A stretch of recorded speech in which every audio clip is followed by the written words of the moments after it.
आया था। तुमने डाउट क्लास में पूछा था ना भाई अमन, कुछ दिन पहले नहीं बताया था तुम्हें ये? हाँ फिर दोबारा क्यों सर पूछे? हम्म, इसलिए इसको कर लिए थे, सिर्फ वाई का डिस्ट्रीब्यूशन वो समझ नहीं आ रहा था, नॉर्मल 0 1। क्योंकि लेस देन जीरो पे ये तो होता है ना कि -x और x सेम फॉलो करता है नॉर्मल 0 1। पर सर रेंज इसका -∞ से इन्फिनिटी नहीं है ना, लेस देन जीरो पे। क्यों नहीं है?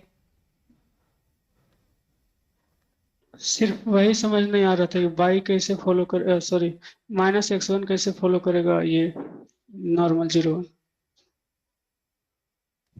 और वो CDF मेथड भी। मतलब x1 अगर नॉर्मल 0 1 है तो -x1 का डिस्ट्रीब्यूशन क्या होगा? यहाँ x1 का सपोर्ट क्या है? यहाँ तो -∞ से इन्फिनिटी। हाँ, कहाँ डाउट है? अगर y1 में खोलूंगा तो क्या दिक्कत आएगी?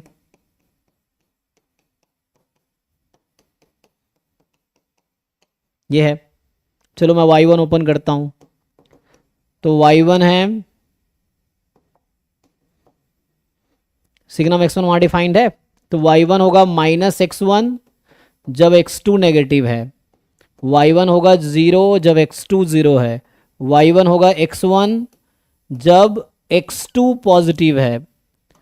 अब बताओ मुझे कहाँ दिक्कत है? माइनस एक्स, यहीं पे सर। तो हाँ, यहाँ x2 नेगेटिव होने से x1 को क्या इफेक्ट पड़ रहा है? तुम्हें कैसे पता कि -x1 पॉजिटिव होगा या नेगेटिव होगा? How do you know? इसमें कहाँ लिखा है कि -x1 नेगेटिव ही होगा या पॉजिटिव ही होगा? ऐसा कुछ लिखा है?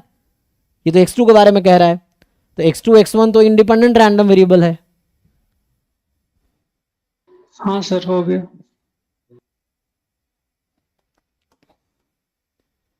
ये ऑलरेडी डाउट क्लास 2 3 बार मैं 2 3 डिफरेंट लोगों को बता चुका हूँ ऑलरेडी। फिर बाकी किसी का है तो मैं सॉल्व कर देता हूँ, कोई दिक्कत नहीं है।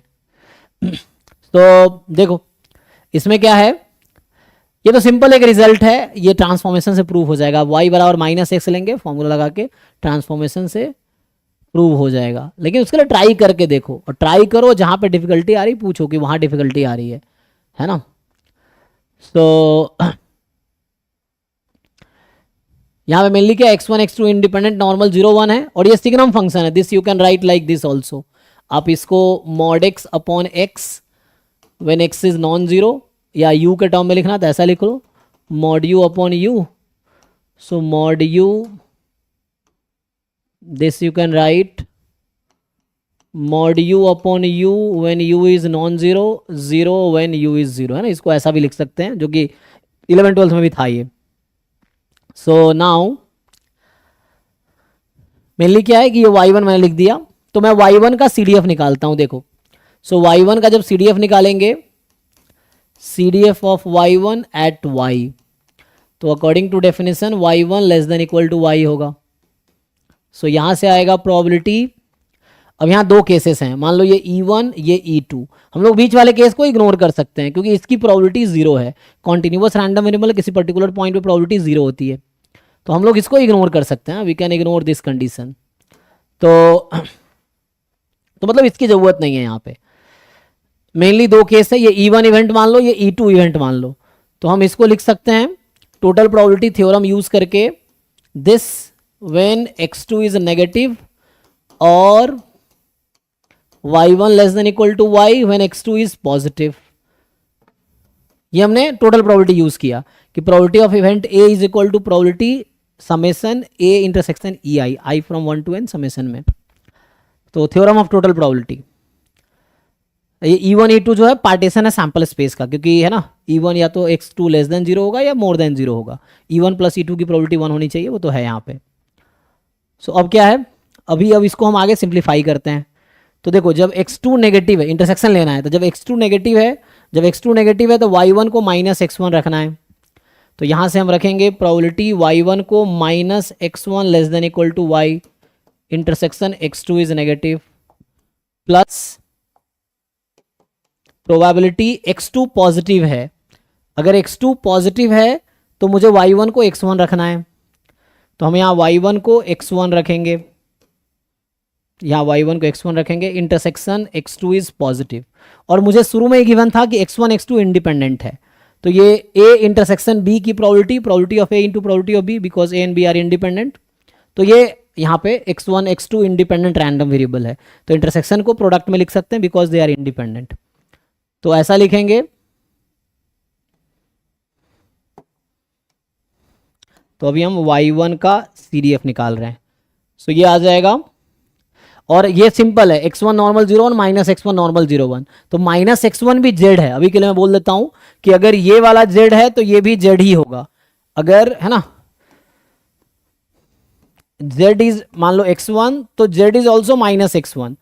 यहाँ इक्वल रैंडम वेरिएबल की बात नहीं हो रही है, आइडेंटिकली डिस्ट्रीब्यूटेड की बात हो रही है, identically distributed and equal are two different things. So मैं ये नहीं कह रहा हूं कि x और minus x equal random variable है, दोनों आइडेंटिकली डिस्ट्रीब्यूटेड है, इक्वल नहीं है, डिफरेंट रैंडम वेरिएबल से जिसका डिस्ट्रीब्यूशन इक्वल है। सो मतलब z x1 है तो z माइनस x1 भी है, इन द मतलब डिस्ट्रीब्यूशन पर्सपेक्टिव से कि दोनों का डिस्ट्रीब्यूशन कॉमन है, रैंडम वेरिएबल अलग अलग है। तो अभी के लिए मैं ऐसा लिखता हूं कि डिस्ट्रीब्यूशन कॉमन है, तो y1 को अलग अलग पहले है ना, तो इसको सेपरेट करो, e1 इंटू e2 को अलग अलग करते हैं। अब x2 लेस देन 0 हाफ होगा, क्योंकि ये नॉर्मल 0 1 है, मीन इसका 0 है, तो less than 0 half, more than 0 half, mean median mode. तो यहाँ पे मैं अगर सीधा सीधा लिखूंगा, देखो ध्यान क्या होगा, तो probability of this into probability of this, minus x1 जो है वो नॉर्मल 0 1 ही है, तो z लिख देता हूँ, तो ये हो जाएगा 5 at y into probability of this half, plus यहाँ ब्रेक करोगे e1 प्रोबेबिलिटी मतलब a इंटरसेक्शन b, तो इसकी अब x1 भी नॉर्मल 0 1 है, तो नॉर्मल 0 1 का CDF क्या होता है, कैपिटल फाई जो नोटेशन हम यूज करते हैं, एट y और x2 मोर देन 0, तो लेस देन 0 मोर देन 0 दोनों हाफ हाफ होता है, तो ये आपका हाफ आ गया। अब यहां से क्या समझा, दोनों को ऐड कर लो, तो हाफ हाफ है ना, कॉमन ले लो तो सेम ही है ना, तो ये फाइनली फाई ऑफ y आ गया। अब फाई किसका CDF होता है, नॉर्मल 0 1 का, जो हमने यूज किया अभी, तो ये y1 का CDF और नॉर्मल 0 1 का CDF सेम हो गया, तो इसका मतलब है कि ये जो y1 है ये भी z1 ही हो गया, मतलब z ही हो गया, z मतलब यूनिफॉर्म सॉरी नॉर्मल 0 1 हो गया, तो y1 भी नॉर्मल 0 1 ही है actually. In the similar way बिल्कुल पैरेलली आप दिखा सकते हो, जैसे मैंने y1 को दिखाया वैसे ही आप दिखा सकते हो कि y2 भी नॉर्मल 0 1 होगा, तो y1 नॉर्मल 0 1 है, एंड सेम तरीके से y2 भी नॉर्मल 0 1 है। अब पूछा है कि को रिलेशन कोएफिशिएंट बताओ y1 y2, अच्छा अल्फा है, तो alpha is correlation coefficient between y1 and y2, तो alpha is covariance between y1 and y2, ठीक है, upon root under variance of y1 variance of y2, ठीक। अब इसको y1 y2 क्या है हमारे पास, y1 y2 नॉर्मल 0 1 है, ठीक है, बट दोनों इंडिपेंडेंट नहीं है, ठीक है ना, ध्यान रखना इंडिपेंडेंट नहीं है, इंडिपेंडेंट इसलिए नहीं है क्योंकि y1 में x1 x2 दोनों इन्वॉल्व है, y2 में भी x1 x2 दोनों इन्वॉल्व ओपन करते तो यहाँ पे मतलब कहने का मतलब y1 x1 के टर्म में है, जब x2 ऐसा हो रहा है तो मतलब y1 y2 are not independent, क्योंकि वो इसलिए मतलब कोवेरिएंस निकाल रहे हैं ना, मतलब को रिलेशन कोएफिशिएंट निकाल रहे हैं, तो अगर इंडिपेंडेंट होगा तो 0 आ जाएगा, वो देखते हैं क्या आता है। तो यहां से अगर प्रोसीड करें हम लोग, तो alpha is equal to, covariance को खोलो, expectation of y1 y2 minus expectation of y1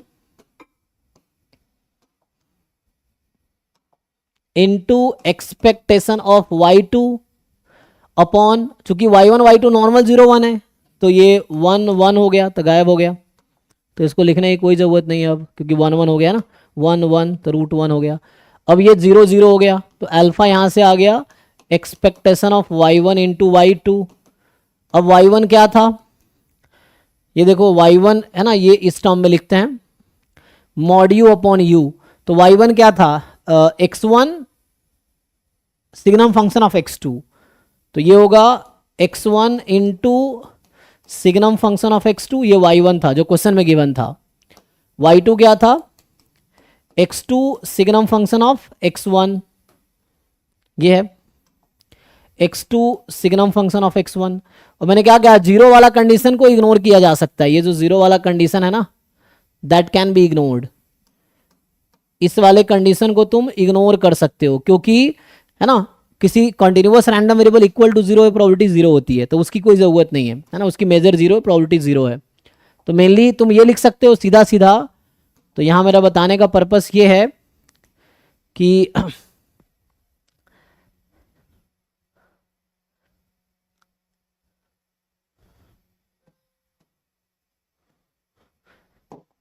यहाँ जो लिख रखा है ना y1 क्या था, x1 signum function of x2, तो इसको मैं लिख सकता हूँ x1 और सिग्नम फंक्शन ऑफ x2 को लिख सकते हैं mod x2 upon x2। And same तरीके से जो y2 मुझे क्वेश्चन में गिवन है कि x2 signum function of x1, x2 signum function of x1, so it is x2 time mod x1 upon x1। Directly मैं लिख सकता हूँ क्योंकि प्रोबेबिलिटी उसकी जीरो है, तो वो हमें क्वेश्चन में इफेक्ट नहीं करेगा, ठीक है। तो ये लिख दो, अब इसको वहां पुट कर दो। तो यहाँ पे अगर मैं पुट करूंगा तो अल्फा क्या आएगी, तो एक्सपेक्टेशन ये है x1 और सिग्नम फंक्शन ऑफ x2 का मतलब है मॉड x2 अपॉन x2, और x2 x1 का मतलब है मॉड x1 अपॉन x1। सो यहां से क्या हो गया, ये x2 कट गया, x1 कट गया, तो बचा हमारे पास expectation of mod x2 mod x1। और लेक्चर ऐसे रिकॉर्डेड रहता है, तो ऑलरेडी मैं 2-3 बार सॉल्व कर चुका हूं, तो वहां जाके भी देख सकते हो। और जरूरी नहीं कि एक बार मैंने सॉल्व किया तुम्हें समझ आ भी जाए, तुम ऑनेस्टली भी बोल सकते हो मुझे पिछली बार समझ नहीं आया, दोबारा बता दो, तो मुझे बताना ही है, ये चीज़ें हैं।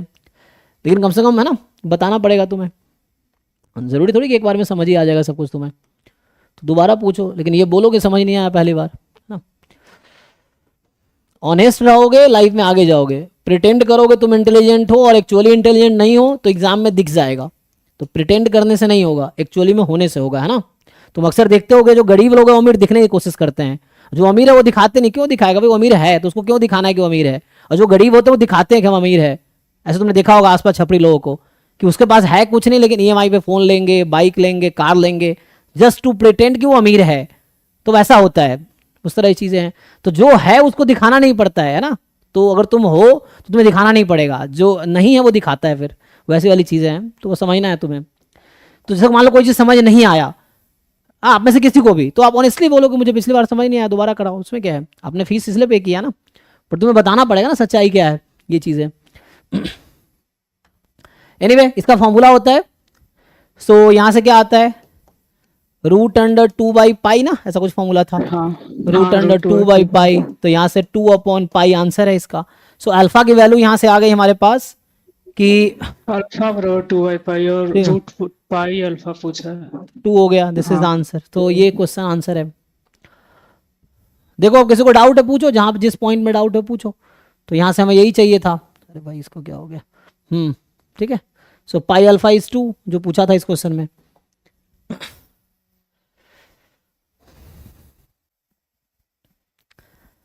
ठीक है भाई, और कोई क्वेश्चन बचा है 1 to 60 में 2021 के पेपर में? सारे हो गए है ना। देखो तुम पहले हेल्प ले सकते हो, जैसे मैंने पहले ही तुम्हें बहुत सारे सभी लोगों को प्रोवाइड कर रखा रिसोर्सेस कि पिछले साल के रिकॉर्डेड लेक्चर्स हैं, पीवाईक्यू के भी।